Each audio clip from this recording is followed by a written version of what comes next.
যারা শ্বশুর বাড়ির লোকের টাকার দিকে তাকাই থাকে, যারা যৌতুক নেয়, যারা শ্বশুর বাড়ির টাকা দিয়ে চলার স্বপ্ন দেখে, ওই সমস্ত ব্যক্তিদেরকে আমি বলবো আজকে থেকে আপনার নাম ছেলে থেকে পরিবর্তন করে আপনি হিজরাদের জলে ঢুকে যান। ইসলাম ধর্ম গ্রহণ করতে হবে। বরং আমি আল্লাহ তোমাকে আকল দিয়েছি, আফালা ইয়াকিলুন। আল্লাহ তাআলা অনেক জায়গার মধ্যে এইভাবে আকলের কথা বলা হয়েছে, ফাহামের কথা বলা হয়েছে। এই শব্দগুলো ব্যবহার করার মধ্য দিয়ে আল্লাহ তাআলার মূল উদ্দেশ্য হলো তোমাকে আমি জ্ঞান দিয়েছি, আকল দিয়েছি, চিন্তা করার ক্ষমতা দিয়েছি। এই বিষয়গুলো কাজে ব্যবহার করার মাধ্যমে, কাজে লাগানোর মাধ্যমে তোমার মন এবং ব্রেন দিয়ে তোমাকে সিদ্ধান্ত নিতে হবে তুমি কি ইসলাম ধর্মে থাকবে নাকি অন্য ধর্মের মধ্যে থাকবে। ইসলাম এটা শিক্ষা দেয়। ইসলাম কখনো কারো মাথার উপর AK-47 কিংবা অন্যান্য ধ্বংসাত্মক অস্ত্র মাথায় রেখে তাকে তার মুখ দিয়ে জোরপূর্বকভাবে এটা স্বীকারোক্তিকে পছন্দ করে না যে তোমাকে মুসলমান হতে হবে নতুবা তোমাকে মারা হবে। সেজন্য এই দুনিয়াবী জীবন সাময়িক জীবন, এই সাময়িক জীবনে প্রস্তুতিটা কিভাবে নিতে হবে সেই প্রস্তুতি সম্পর্কে আমার আল্লাহ সুবহানাহু ওয়া তাআলা যুগে যুগে যত নবী রসুল এই পৃথিবীতে প্রেরণ করেছেন, প্রত্যেক নবী রসুলের সাথে একটা ধর্মগ্রন্থ দিয়েছেন, একটা শরিয়াত দিয়েছেন। ওই শরিয়াতের মূল উদ্দেশ্য ছিল তাকে বাঁকা রাস্তা থেকে সোজা রাস্তায় এনে সরাসরি দুনিয়ার মধ্য থেকে রবের সাথে সম্পর্ক করে দেওয়া।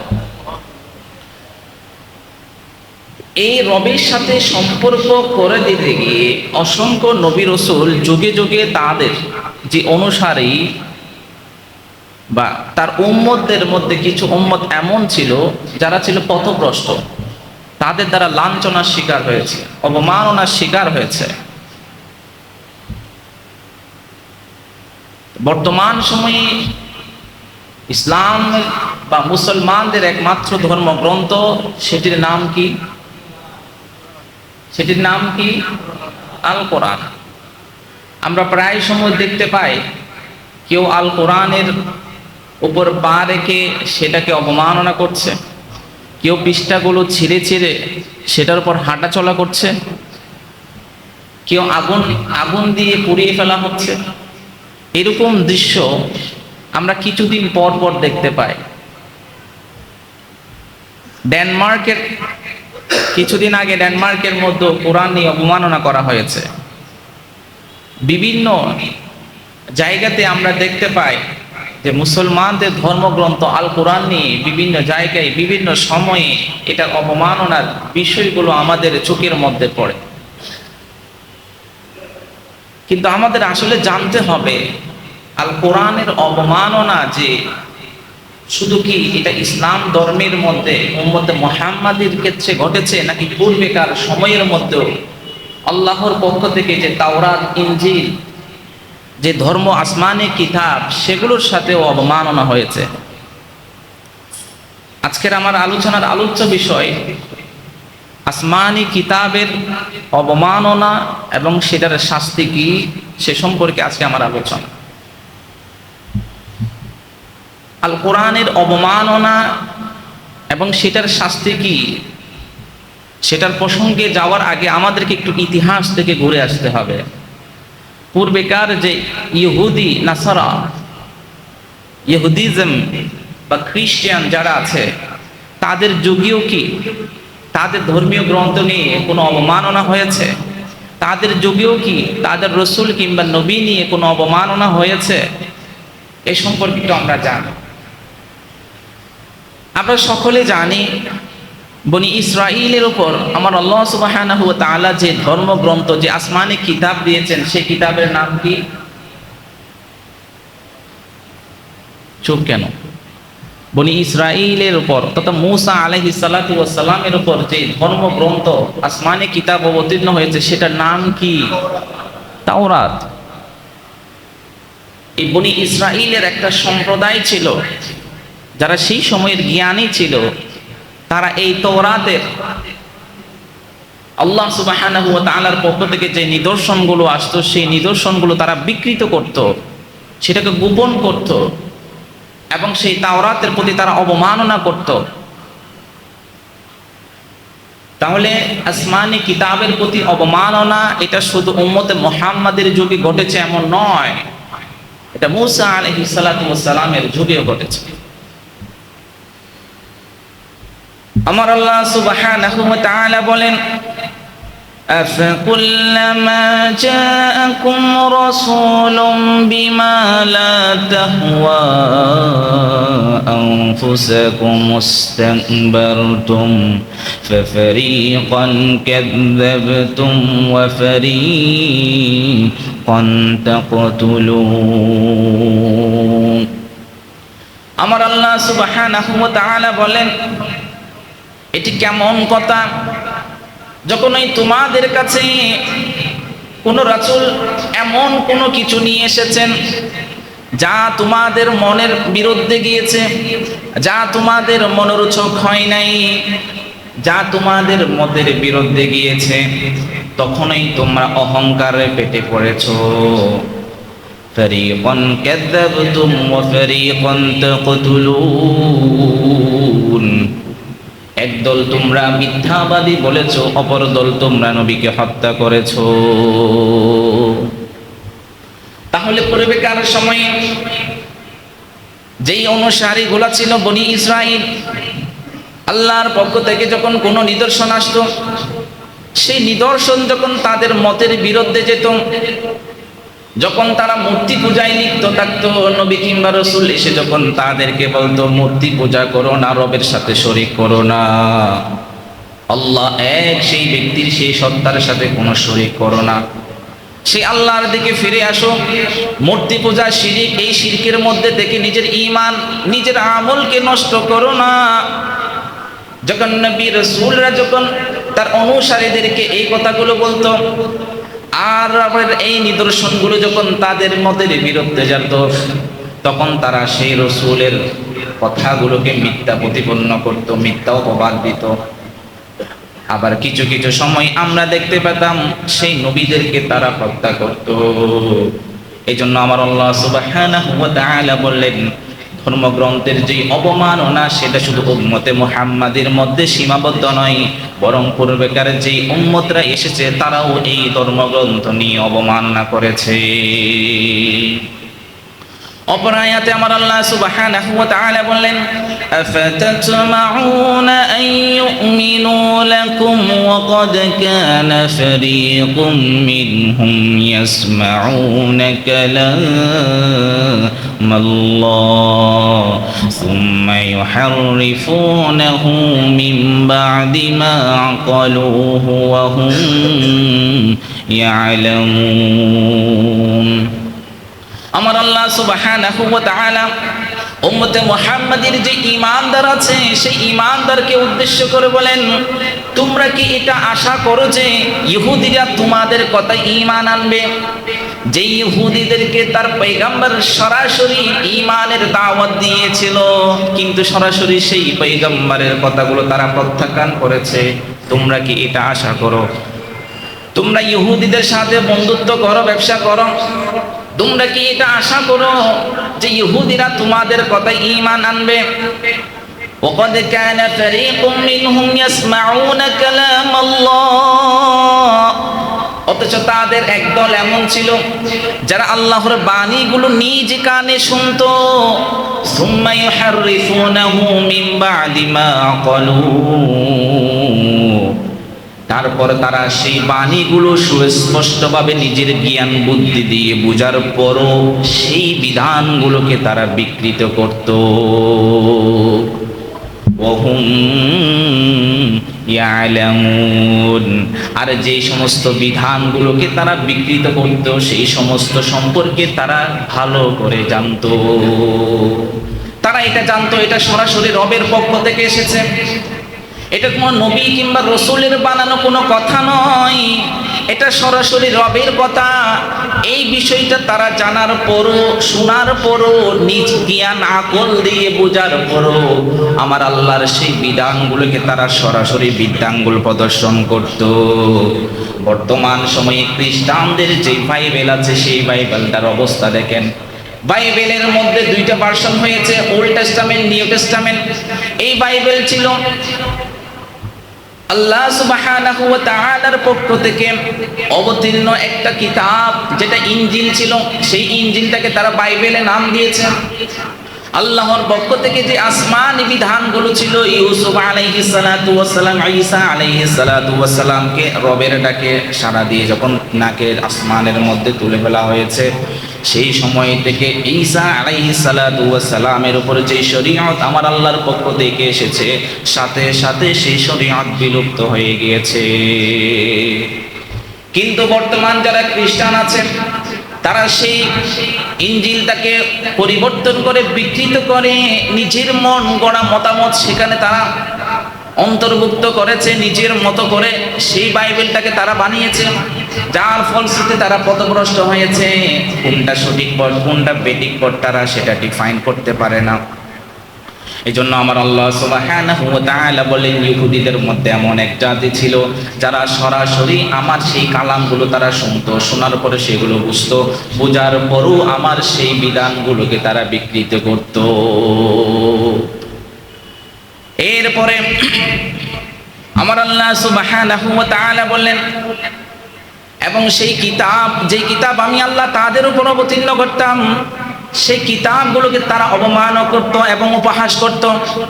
এই সম্পর্কে আমার আল্লাহ সুবহানাহু ওয়া তাআলা বললেন, ওয়া মিনাল্লাযীনা হাদু ইউহাররিফুনাল কালিমা আম মাওয়াদিহি ওয়া ইয়াকুলুনা সামি'না ওয়া আসাইনা واسمع غير مسمع ورائنا ليا بألسنتهم وطعنا في الدين।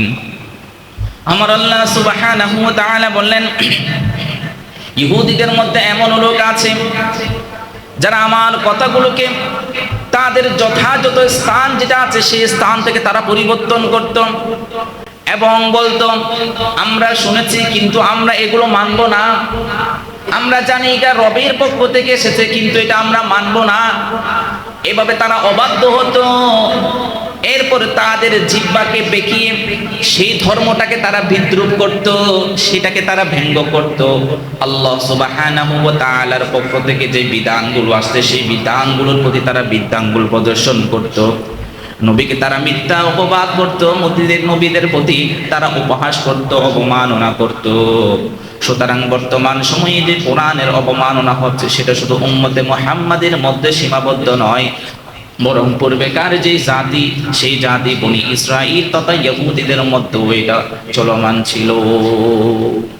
আমার আল্লাহ সুবহানাহু ওয়া তাআলা যখন তারা বিভিন্ন ভাবে আল্লাহর পক্ষ থেকে যে বিধানগুলো আসছে, যে শরীয়তগুলো আসছে, সেগুলোর পরে যখন তারা অবমাননা করা শুরু করলো, বিদ্রূপ করা শুরু করলো, ঠাট্টা করা যখন শুরু করলো, নবীকে যখন অপমান করা শুরু করলো, আমার আল্লাহ সুবহানাহু ওয়া তাআলা তাদেরকে অনেকবার সতর্ক করলো। সর্বশেষ আমার আল্লাহ সুবহানাহু ওয়া তাআলা তাদের শানে বললেন, ওয়া দুরিবাত আলাইহিমুদ-দিল্লাতু ওয়াল মাসকানা ওয়া বা'উ বিগাদাবিন মিনাল্লাহি যালিকা বিআন্নাহুম কানু ইয়াকফুরুনা বিআয়াতিল্লাহি ওয়া ইয়াকতুলুনান নাবিয়্যিনা বিগাইরিল হক। যখন তারা বিভিন্ন অপকর্মের মধ্যে, অবমাননার মধ্যে নিজেদেরকে যখন লিপ্ত করে দিয়েছে, আমার আল্লাহ সুবহানাহু ওয়া তাআলা তাদের উপর লাঞ্ছনা, তাদের উপর দুর্দশা, কষ্টগুলোকে চাপিয়ে দেওয়া হলো এবং আমার আল্লাহ সুবহানাহু ওয়া তাআলার পক্ষ থেকে আযাবগুলো ফিরে আসলো। তাদের সেই আযাবগুলো ফিরে, তাদের উপর সেই আযাবগুলো ফিরে আসার মূল কারণ দুইটা। এক নাম্বার, তারা আল্লাহর বাণীগুলোকে অস্বীকার করত। দুই নাম্বার, তারা নবীদেরকে অন্যায়ভাবে হত্যা করত, নাউযুবিল্লাহ। আজ বর্তমান ইহুদিদের অবস্থা দেখেন, তাদের কোনো নিজস্ব কোনো স্থায়ী কোনো গন্তব্য নাই, স্থায়ী কোনো মানচিত্র নাই, তারা যাযাবরের মতো বসবাস করছে। আমার আল্লাহ সুবহানাহু ওয়া তাআলা সেটা তো হাজার হাজার বছর আগে থেকে তাদের উপর সেই লাঞ্ছনা, তাদের উপর সেই দুর্দশা সেটা চাপিয়ে দিয়েছে। কেন? কারণ তারা সেই যুগেও যেমন তাদের রাসূল এবং কিতাবের প্রতি অবমাননা এবং কটাক্ষ করত, বর্তমান সময় ইহুদি এমন একটা জাতি যে জাতিকে গোটা বিশ্ব ঘৃণার চোখে দেখে। তাহলে ইহুদিদের যে স্বভাব, এটা স্বয়ং আমার আল্লাহ পছন্দ করতো না, এবং তাদের উপর আমার আল্লাহ লাঞ্ছনা, দুর্দশা, এই দৃশ্যগুলো তাদের উপর ছাপিয়ে দেওয়া হয়েছে। বর্তমান না, কিয়ামত পর্যন্ত এই ইহুদিদের স্থায়ীভাবে কোনো বসবাস এই বাংলা না, এই পুরো পৃথিবীর মধ্যে হবে না, তারা যাযাবরের মতো। এরপরে আসেন নাসারা তথা খ্রিস্টান।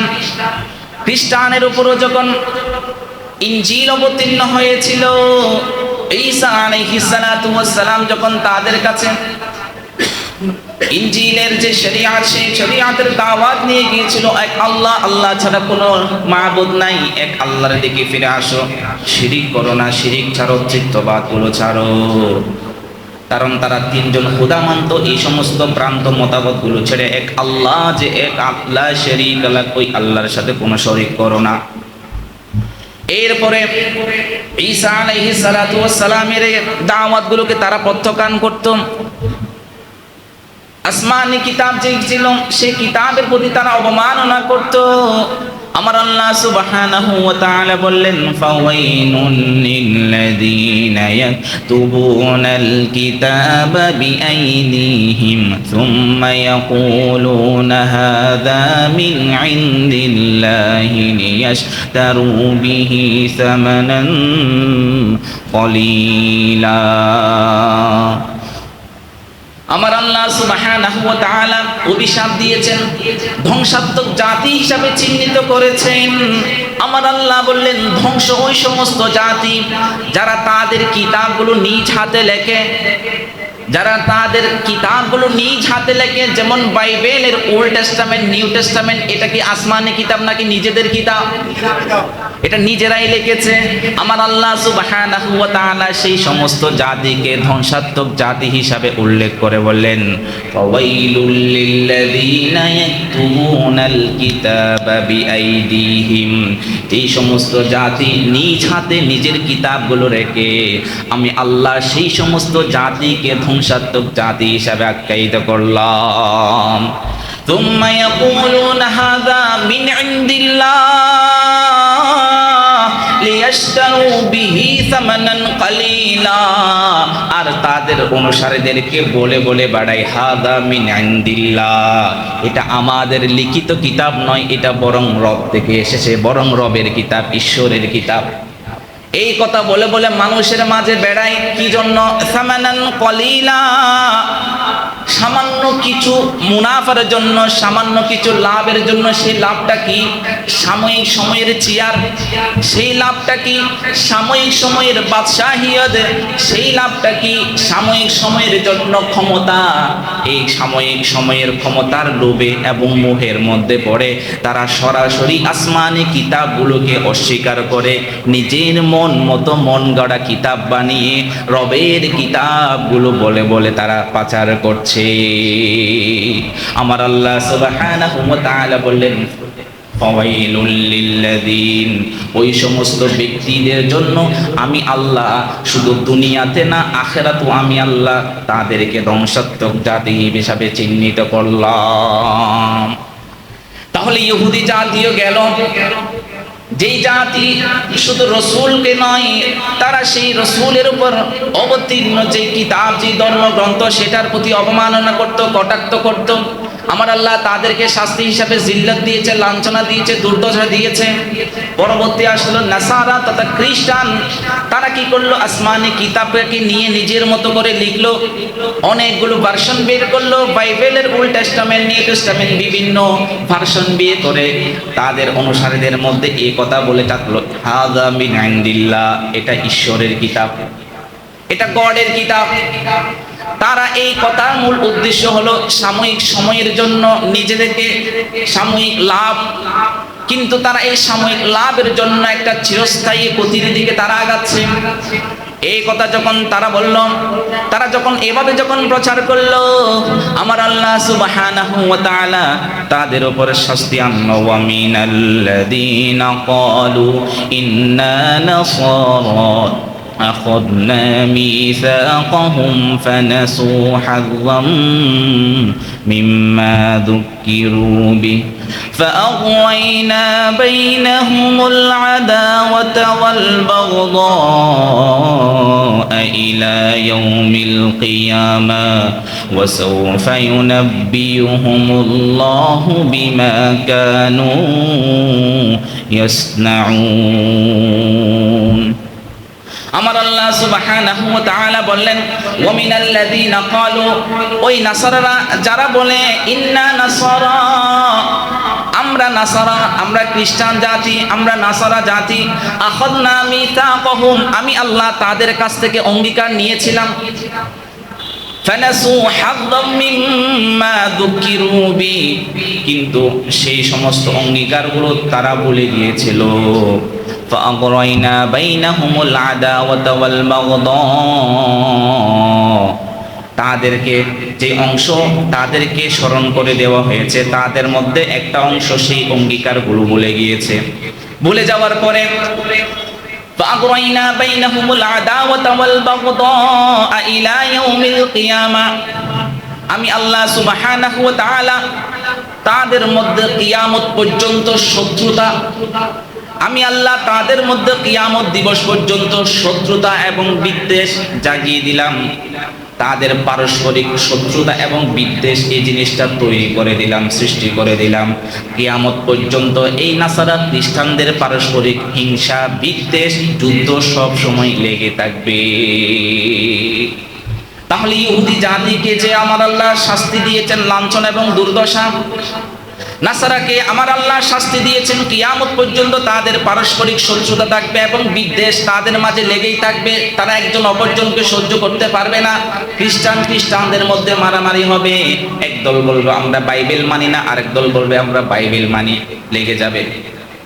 এজন্য আমার আল্লাহ সুবহানাহু ওয়া তাআলা বললেন, আসমানি কিতাবের যে অবমাননা, সেই অবমাননা সেটা শুধু উম্মতে মুহাম্মাদের ক্ষেত্রে ঘটে নাই, বরং পূর্বেকার সেই ইহুদি এবং নাসারা জাতিরাও শুধু তাদের নবীদের সাথে বেয়াদবি করে ক্ষান্ত হয় নাই, বরং আমি আল্লাহর পক্ষ থেকে যেই বিধানগুলো এসেছিল সেই বিধানগুলোকে তারা পরিবর্তন করে সেটার প্রতি অবমাননা তারা প্রদর্শন করেছিল।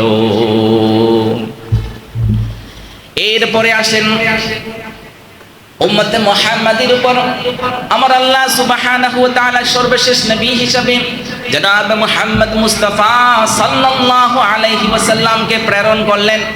রাহমাতুল লিল আলামিন সাইয়্যিদুল কাওনাইন জনাব মুহাম্মদ মুস্তাফা সাল্লাল্লাহু তাআলা আলাইহি ওয়াসাল্লামকে যখন রহমত হিসেবে এই পৃথিবীতে প্রেরণ করলেন, আমার আল্লাহ সুবহানাহু ওয়া তাআলা বললেন, এটা আমার হাবিব, আমার হাবিবের পরে আমি আমার কোনো নবী প্রেরণ করব না, পয়গম্বর প্রেরণ করব না।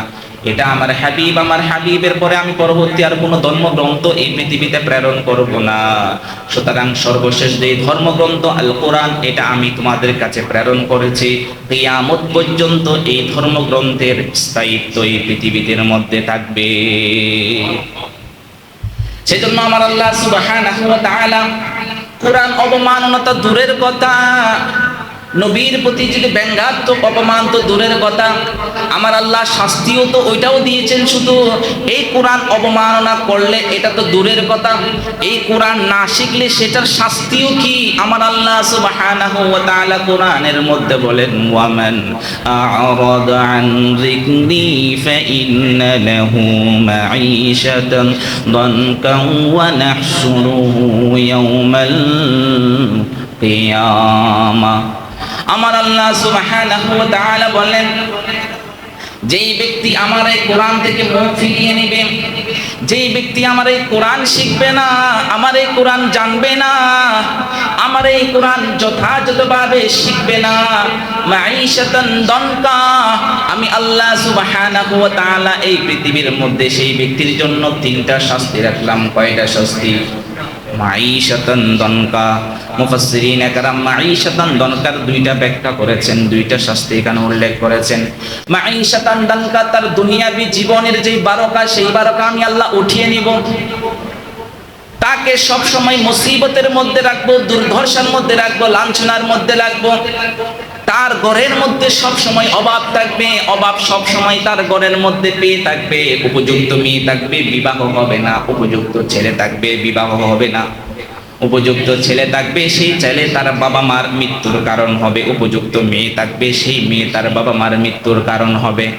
তার পারিবারিক যে শান্তি, সেই শান্তি আমি আল্লাহ উঠিয়ে নিব। তার পরিবারের যে রিজিকের বারকা, সেই রিজিকের বারকা আমি আল্লাহ তুলে নিব। যদি সেই সমস্ত ঘরের মধ্যে তাদের উপযুক্ত সন্তান থাকার পরও যেই সমস্ত ব্যক্তি নিজেও কোরআন শিখলো না এবং তার সন্তানদেরকে কোরআন শেখালো না, আমি আল্লাহ দুনিয়ায় থাকতে এক নম্বরের শাস্তি হলো তার পারিবারিক যেই সুখ শান্তি আছে, সেই সুখ শান্তি আমি আল্লাহ উঠিয়ে নিব। এটা আমার কথা নয়, এটা আমার রবের কথা। আমরা বর্তমান সময়ে দেখছি এমন অনেক মানুষ আছে যাদের সন্তান ইঞ্জিনিয়ার হলে, ডাক্তার হলে সে মহা খুশি। যাদের সন্তান সায়েন্টিস্ট হলে মহা খুশি, মেডিকেলে চান্স পেলে মহা খুশি, ভার্সিটিতে চান্স পেলে মহা খুশি, ইংরেজিতে একটু কথা বলতে পারলে মহা খুশি। আর সেই সন্তান যখন হাফেজে কোরআন হয়, তখন সেই মা চিন্তাই করে আমার ছেলে এখন যখন বড় হবে সে খাবে কি। নাউযুবিল্লাহি মিন যালিক। যেই সন্তানের পিছনে আপনি লক্ষ লক্ষ টাকা খরচ করে বাহির থেকে পড়াশোনা নিয়ে হায়ার ডিগ্রি নিয়ে এসে সে বিভিন্ন দেশের মধ্যে বড় বড় ইউনিভার্সিটির সে লেকচারার হলো, প্রফেসর হলো, বাংলাদেশের নাম করা বিশ্ববিদ্যালয়ের শিক্ষক হলো, বাংলাদেশের বড় বড় উচ্চ পদের মধ্যে চাকরিতে হলো, কিন্তু তাকে কোরআন শিক্ষা দেন নাই। ওই সন্তান একটা সময় এমন আসবে, এই কোরআন শিক্ষা না দেওয়ার কারণে যে ঘরের মধ্যে আপনি আছেন সেই ঘরটাও একদিন আপনি হারাবেন। সেজন্য আমার আল্লাহ সুবহানাহু ওয়া তাআলার কথা কখনো মিথ্যা হতে পারে না।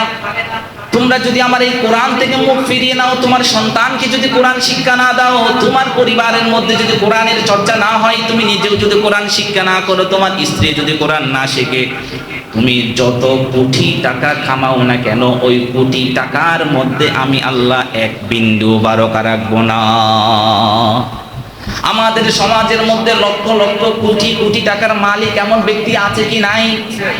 এত কোটি টাকার মালিক হওয়া সত্ত্বেও জায়গা আছে, বাড়ি আছে, প্লট আছে, গাড়ি আছে, মানসিক শান্তির জন্য, শারীরিক শান্তির জন্য যখন যেটা প্রয়োজন সব কিছু মজুদ আছে, কিন্তু কোনো শান্তি নাই। কেন শান্তি নাই? কিন্তু আমরা তো মনে করি টাকার মধ্যে শান্তি, সেই টাকার জন্য আমরা ভাই ভাইকে হত্যা করি। আমরা টাকার মধ্যে শান্তি খুঁজতে গিয়ে বোনের সম্পদগুলো আমরা মেরে দিই। আমরা টাকার মধ্যে শান্তি খুঁজতে গিয়ে পাশের বাড়ির যে দুর্বল ব্যক্তি আছে তার সম্পত্তিগুলো আমরা কেড়ে নিই। আমরা টাকার প্রতি হয়ে হয়ে, টাকার প্রতি লোভ থেকে আমার পাশের ঘর, যেই ঘরের থেকে যখন আমি বাড়ি বানাবো, সেই ঘরের বাড়ি বানাতে গিয়ে তার বিড়া থেকে আরো 2-3 করা নিজের ভিতরে ঢোকায়। আমার আল্লাহ সুবহানাহু ওয়া তাআলা বললেন, না না না, এই টাকা কখনো তোমার জীবনে শান্তি আসতে পারে না। এই টাকা যদি তোমাকে যদি সম্মানিত করতে পারতো, তাহলে পৃথিবীর সবচেয়ে সম্মানিত ব্যক্তি হতো ফেরাউন। এই টাকা সম্পত্তি যদি তুমি পৃথিবীতে যদি কোনো মানুষকে যদি সম্মানিত করতে পারতো, নমরুদ হতো এই পৃথিবীর সবচেয়ে সম্মানিত ব্যক্তি। এই টাকা পয়সা যদি সবচেয়ে যদি বেশি সম্মানিত হতো, বাংলাদেশের স্বাধীনতার পরে যারা যারা রাষ্ট্র ক্ষমতায় এসেছে তারা এই পৃথিবীর সবচেয়ে সম্মানিত ব্যক্তি হতো। কিন্তু আজ সেই সমস্ত ব্যক্তিগুলা যারা মানুষের সাথে গাদ্দারি করেছে, আজ তাদের পুরা জীবনটা অভিশপ্ত হয়েছে। তাদের নাম ধরলে মানুষ থুতু নিক্ষেপ করে। এমন জীবন তো আমরা চাই নাই, এমন জীবন তো আমরা চাই নাই। এজন্য আমার আল্লাহ সুবহানাহু ওয়া তাআলা বললেন, ওয়ামান আ'রাদা আন যিকরি ফাইন্না লাহু মাঈশাতান দনকা। এক নাম্বার শাস্তি, তার দুনিয়াবি জীবনে যে বারকা, সেই বারকা আমি আল্লাহ উঠিয়ে নিব।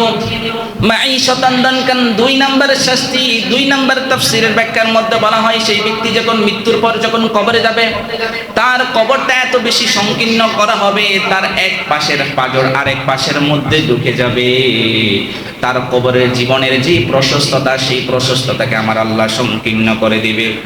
3 নম্বর শাস্তি, ওয়া নাহশুরুহু ইয়াউমাল কিয়ামাতি আ'মা। হাসরের মাঠে কিয়ামতের দিন আমার আল্লাহ তাকে অন্ধ অবস্থায় তুলবে। কয়টা শাস্তি?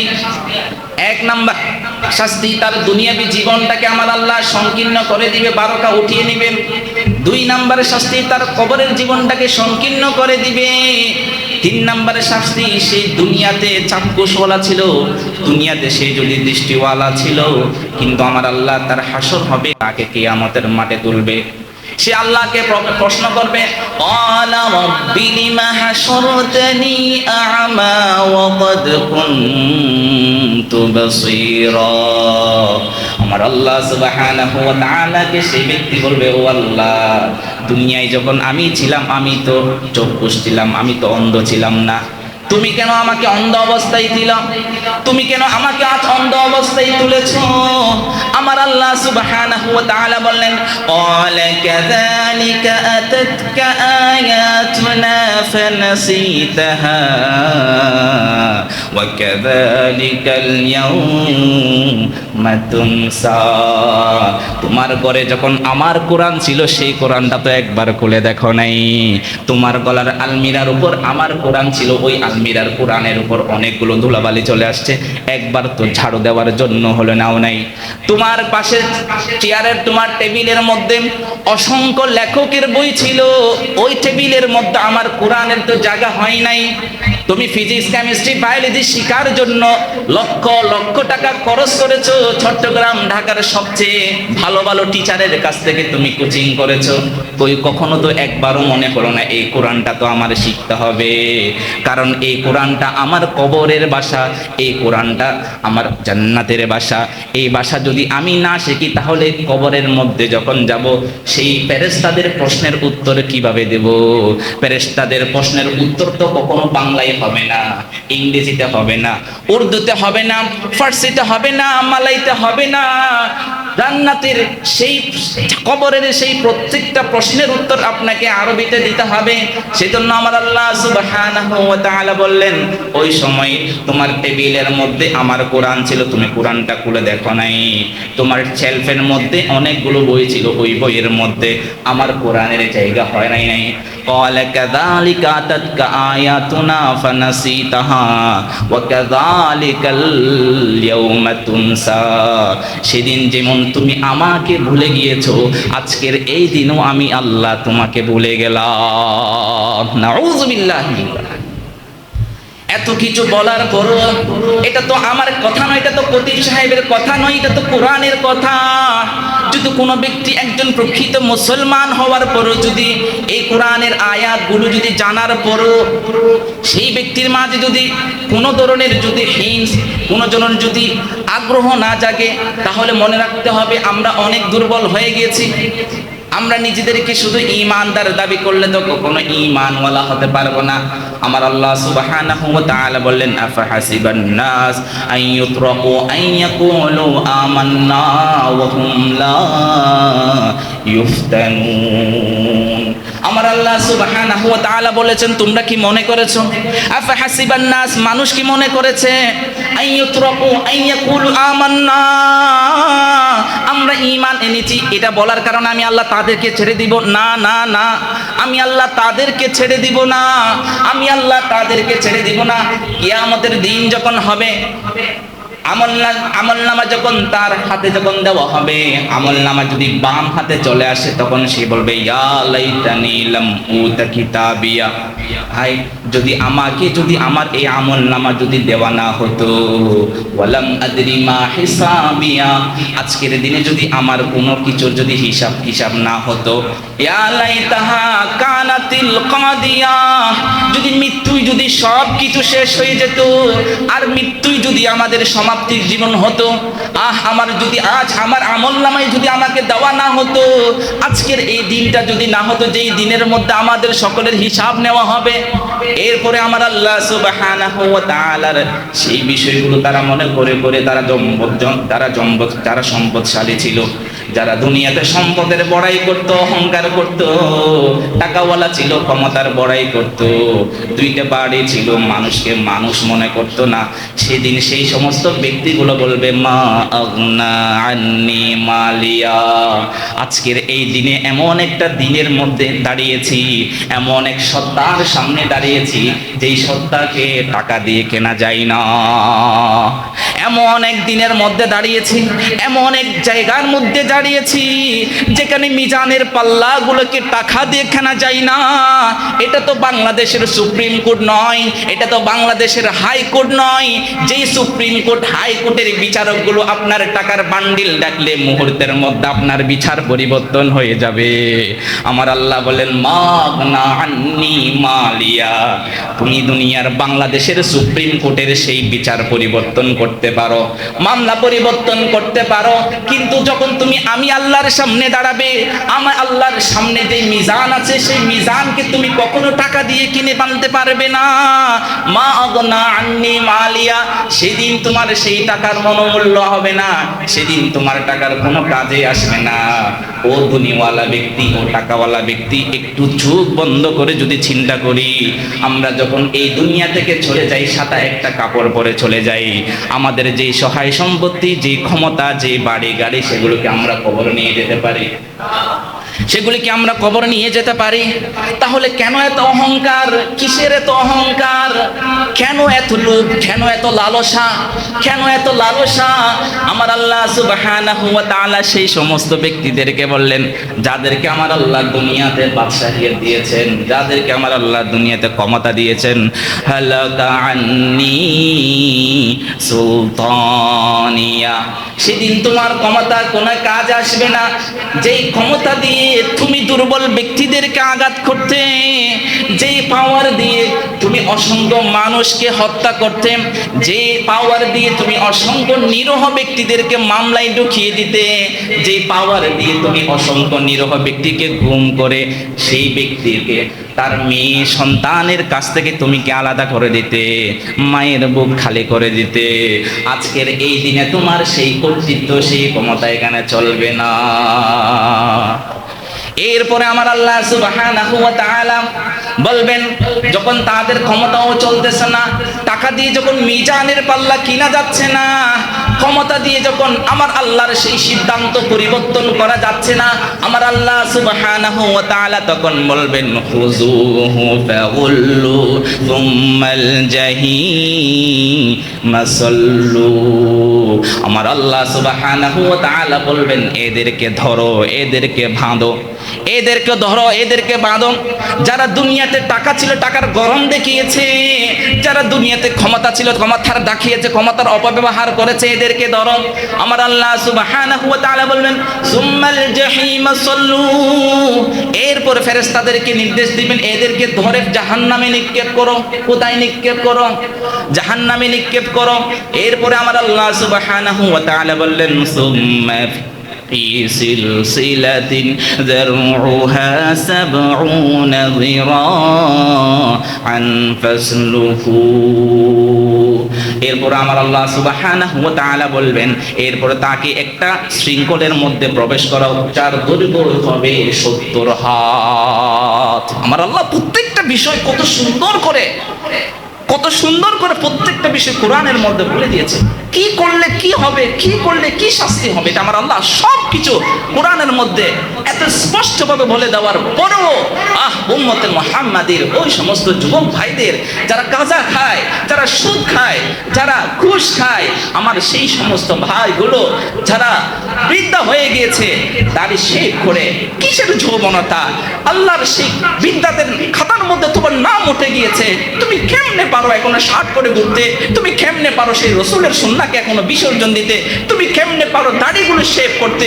ও আমার যুবক, তোমার বয়স তো 30-এর উপর পার হয়ে গেছে, তুমি কেমনে পারো এখনো শেভ করতে? তুমি কেমনে পারো এখনো জুয়া খেলতে? তুমি কেমনে পারো এখনো মদ খাজার মধ্যে নিজেকে ডুবিয়ে রাখতে? তুমি তো মোহাম্মদ বিন সুলতান সালাহুদ্দিন আইয়ুবীর অনুসারী, তুমি তো মোহাম্মদ বিন কাসেমের অনুসারী, তুমি তো খালিদ বিন ওয়ালিদের অনুসারী, তুমি তো সুলতান সালাহুদ্দিন আইয়ুবীর অনুসারী, তোমরা তো তাদের অনুসারী। কিসে তোমাদেরকে আজ এই রাসূলের সুন্নাহ থেকে গাফেল করে দিয়েছে? কিসে তোমাকে আজ আল্লাহর যে বিধান, সেই বিধানগুলো মানার ক্ষেত্রে তোমাকে গাফেল করে দিয়েছে? আমার আল্লাহ সুবহানাহু ওয়া তাআলা বললেন, আলাম ইয়ানিল্লাযীনা আমানু আন তাখশা কুলুবুহুম লিযিকরিল্লাহ। সেই সমস্ত ঈমানদার ব্যক্তিদেরকে আমার আল্লাহ ডেকে বলে, কিসে তোমার এই দয়াবান রহমানুর রহিম এই খোদাকে স্মরণ করা থেকে, এই খোদাকে ভয় করা থেকে কিসে তোমাকে বিরত রেখেছে? ওমাল হায়াতুদ দুনিয়া ইল্লা মাতাউল গুরুর। যেই দুনিয়ার পিছনে তুমি ছুটছো, যেই দুনিয়াকে পাওয়ার জন্য তুমি তোমার ভাইয়ের সাথে সম্পর্ক নষ্ট করছো, বোনের সাথে সম্পর্ক নষ্ট করছো, এলাকাবাসীর সাথে সম্পর্ক নষ্ট করছো, সন্তানের সাথে সম্পর্ক নষ্ট করছো। ওমাল হায়াতুদ দুনিয়া ইল্লা মাতাউল গুরুর। এই দুনিয়ার চাকচিক্যময় জীবন ধোঁকা আর ধোঁকা ছাড়া কিছু নয়, ধোঁকা আর ধোঁকা ছাড়া কিছু নয়। তোমার পূর্বপুরুষদের দিকে তুমি থাকাও। যেই দাদা এই পৃথিবীর মধ্যে রাজত্ব করেছে, আজ তার রাজত্ব কোথায়? যেই বাবা 25 বছর 30 বছর এমপিগিরি করেছে, আজ তার এমপিগিরি কোথায়? প্রধানমন্ত্রী ছিল, সে কোথায়? রাষ্ট্রপতি ছিল, সে কোথায়? প্রত্যেকের স্থান তো মাটি হবে। সাময়িক সময়ের এই দুনিয়া পাওয়ার জন্য কেন আমি খোদাকে তোমরা ভুলে গিয়েছো? কেন আমার রসুলের সুন্নাহ থেকে তোমরা অনেক দূরে সরে গিয়েছো? কেন তোমরা এখনো মদের বোতল নিয়ে পড়ে আছো? কেন তোমরা এখনো জুয়া খেলার মধ্যে মত্ত হয়ে আছো? কেন তোমরা এখনো সুদের লেনদেন করো? কেন তোমরা এখনো ঘুষের লেনদেন করো? কি হয়েছে? কেন তোমরা এখনো ওজনের মধ্যে কম দাও? কেন মিথ্যা বলে বলে ব্যবসা করো? তোমার ব্যবসার টাকার কিনা হয় 10 টাকা, তুমি কেন মানুষকে বলো কসম করে বলছি এটা আমার কিনা দাম 50 টাকা? তোমার হালাল ব্যবসাকে তুমি কেন হারাম করে দিয়েছো? তুমি 5 টাকা লাভ করার জন্য 500টা মিথ্যা কেন বলেছো?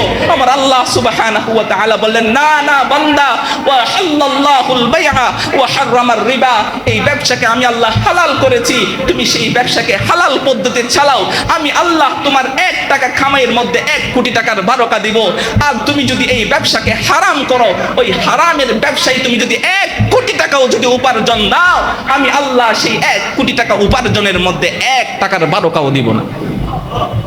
সেজন্য আমার ভাইরা, ব্যবসার মধ্যে আমরা খুব খারাপ লাগে। কিনা দাম 10 টাকা বলে, আল্লাহর কসম এটা আমার কিনা দাম 50 টাকা। নাউযুবিল্লাহ বলে। আমি একজন মুসলমান, গালে দাড়ি। এমন অসংখ্য মানুষ আছে যারা গালে দাড়ি নিয়ে ব্যবসা করে। মুদির দোকান বলেন, যে কোনো দোকান বলেন, দাড়ি। মানুষ বিশ্বাস করে এই তো দাড়ি আছে, রাসূলের সুন্নাহ আছে, তো কখনো মিথ্যা বলতে পারে না, বরং সে সবচেয়ে বড় বাটপার হয়ে বের হয়। নাউযুবিল্লাহ। আমার ভাইরা, এই এলাকার সবাই বড় ব্যবসায়ী, 1 টাকা লাভ করবে। এটা আমার কিনা দাম 20 টাকা, এটা কিন্তু এটা আমার 40 টাকায় বিক্রি করতে হবে। ভাই আপনার নিতে পারলেন নেন, না হলে কিছু করার নেই। আপনি এইভাবে একদিন কাস্টমার চলে যাবে, 2 দিন কাস্টমার চলে যাবে, 3 দিন কাস্টমার চলে যাবে। রিজিক কি তার কাছে, নাকি রিজিক আল্লাহ দিবেন? রিজিক কে দিবে? রিজিক কে দিবে? ও আমার থেকে কিনলো কি কিনলো না, এটা আমার রিজিক না। রিজিক আমার আল্লাহ অটোমেটিক দিবে। আমার আল্লাহ আপনার মন থেকে, ইন্নাল্লাহা লা ইয়ানজুরু ইলা সুওয়ারিকুম ওয়া আমওয়ালিকুম ওয়ালাকিন ইয়ানজুরু ইলা কুলুবিকুম। আমার আল্লাহ তোমার সৌন্দর্য, তোমার আকৃতি, তোমার ধন সম্পদ এগুলো দেখবে না। ওয়ালাকিন ইয়ানজুরু ইলা কুলুবিকুম, তোমার কলবটা দেখবে, তোমার অন্তরটা দেখবে। যদি তোমার অন্তরে এই ভয় থাকে, না না আমি আজকে থেকে মিথ্যা বলে ব্যবসা করব না, আমি আজকে থেকে বলবো এটা আমার কিনা দাম 50 টাকা, যদি এটা নাও বলি ভাই এটা আমি 50 টাকা টাকার নিচে আমি 1 টাকাও বিক্রি নিতে পারবো না, আপনার যদি পোষায় আপনি নেন। এইভাবে বলেন, 1 দিন চলে যাবে, 2 দিন চলে যাবে, 3 দিন চলে যাবে, 4th দিনের মধ্যে আপনার যে সততা আমার আল্লাহর কাছে এত পছন্দনীয় হবে, আপনার দোকানের মধ্যে আর জায়গা দেওয়া সম্ভব না। সেজন্য আল্লাহর উপর বিশ্বাস করে ছেড়ে দেন দুনিয়াবী জীবন, মানুষ হত্যা করা ছেড়ে দেন, চাঁদাবাজি করা ছেড়ে দেন। আমি একজন পুরুষ, আমি কেন অন্যের কাছে হাত পা দেব? আমি একজন পুরুষ, আমি কেন অন্যের দিকে তাকিয়ে থাকবো? সে বড় হচ্ছে কি হচ্ছে না? যে গায়রতওয়ালা হতে হবে। পুরুষের সবচেয়ে বড় বৈশিষ্ট্য সেই গায়রতওয়ালা হবে। আমার তো লজ্জা হওয়া উচিত, আমি যখন বিয়ে করব আমি কেন আমার শ্বশুর বাড়ির লোকের টাকার দিকে তাকাই থাকবো? সে আমাকে ফুল ফার্নিচার দিবে কিনা, গাড়ি দিবে কিনা, বাড়ি দিবে কিনা, টাকা দিবে কিনা। আমি তো মনে করি এই পৃথিবীতে ওই সমস্ত ছেলেদেরকে মাটি ফেটে পৃথিবীতে জমিনের নিচে ঢুকে যাওয়া উচিত। কখনো পুরুষ হতে পারে না, এরা হিজড়ার চেয়ে জঘন্যরা। যারা শ্বশুর বাড়ির লোকের টাকার দিকে তাকাই থাকে, যারা যৌতুক নেয়, যারা শ্বশুর বাড়ির টাকা দিয়ে চলার স্বপ্ন দেখে, ওই সমস্ত ব্যক্তিদেরকে আমি বলবো আজকে থেকে আপনার নাম ছেলে থেকে পরিবর্তন করে আপনি হিজড়াদের জলে ঢুকে যান। আপনার জন্য আমার আল্লাহ বিয়ে করতে বলে নাই। গায়রত থাকতে হবে, পুরুষ পুরুষের মতো থাকতে হবে, পার্সোনালিটি থাকতে হবে, ব্যক্তিত্ব থাকতে হবে। কে আমাকে টাকা দিবে, কে আমাকে টাকা দিবে না, আই ডোন্ট কেয়ার। আমার আল্লাহ আমাকে শ্রম দিয়েছে, শক্তি দিয়েছে, মেধা দিয়েছে। যেটুকু মেধা দিয়েছে দরকার হলে রিক্সা চালাই খাবো, ব্যাঙ্গারি চালাই খাবো, দরকার হলে সবজি বিক্রি করে খাবো, কিন্তু কখনো কারো কাছে মাথা নত হব না।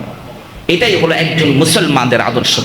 সুলতান সালাহউদ্দিন আইয়ুবী রাহিমাহুল্লাহ যখন তিনি বাইতুল মুকাদ্দাস যখন তিনি বিজয় করেছিলেন, সকল মুসলমানদের মাঝে হাসি, উত্তেজনা, আমেজ। তিনি বসে বসে কান্না করছেন। জিজ্ঞেস করছেন, আমিরুল মুমিনিন আপনি কান্না করছেন কেন? বলছে, তোমরা তো এই বাইতুল মুকাদ্দাস বিজয় হয়েছে, বলো মহা খুশি, কিন্তু আমি ভয় পাচ্ছি এই বাইতুল মুকাদ্দাস শীঘ্রই মুসলমানরা আবার হারিয়ে ফেলবে যদি মুসলমানদের মধ্যে তিনটা জিনিস পাওয়া যায়। কয়টা জিনিস? এক নাম্বার, মুসলমানদের মধ্যে যখন ক্ষমতার লোভ চলে আসবে। দুই নাম্বার, মুসলমানদের মধ্যে যখন নারীর লোভ চলে আসবে। তিন নাম্বার, মুসলমানদের মধ্যে যখন শরাবের লোভ চলে আসবে, তখন শীঘ্রই মুসলমানরা এই বাইতুল মুকাদ্দাস হারাবে। সুলতান সালাহউদ্দিন আইয়ুবীর সেই কথা সত্য হয়েছে। সেজন্য আজ আমাদের সকলকে আল কোরআন এই জিনিসটা বলে, যেই সমস্ত ব্যক্তিরা বাংলার আনাচে কানাচে কোরআনকে নিয়ে অবমাননা করছে, তারা আমাদেরকে এই মেসেজ দিচ্ছে, ও মুসলমান, তোমরা নাম মুসলমান, খাজে মুসলমান নয়। কারণ তোমরা তোমাদের পূর্বসূরীদের দিকে থাকাও, সুলতান সালাহউদ্দিন আইয়ুবীর দিকে থাকাও, তোমরা খালিদ বিন ওয়ালিদের দিকে থাকাও, তোমরা মুহাম্মদ বিন কাসিমের দিকে থাকাও, খোলাফায়ে রাশিদিনের দিকে থাকাও।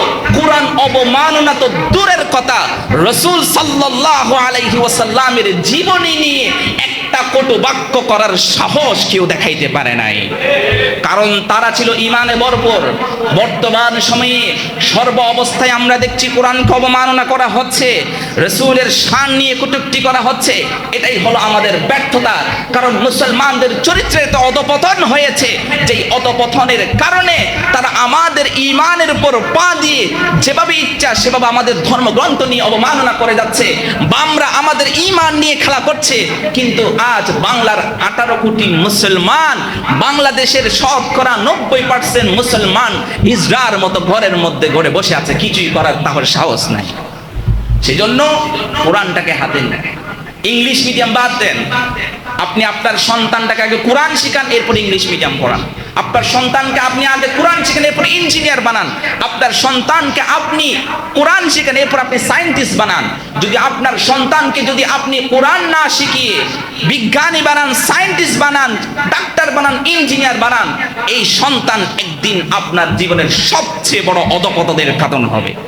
আল্লাহ সুবহানাহু ওয়া তাআলা আমাদের সকলকে এই কোরআনটাকে যথাযথভাবে নিজের মাঝে ধারণ করে কোরআন অবমাননাকারীদের যারা আছে তাদেরকে যেন সর্বোচ্চ শাস্তির আওতায় আনার সেই রকম একটা পরিবেশ করার মধ্য দিয়ে ইসলামী আইন শাসন কায়েম করার তৌফিক দান করুক।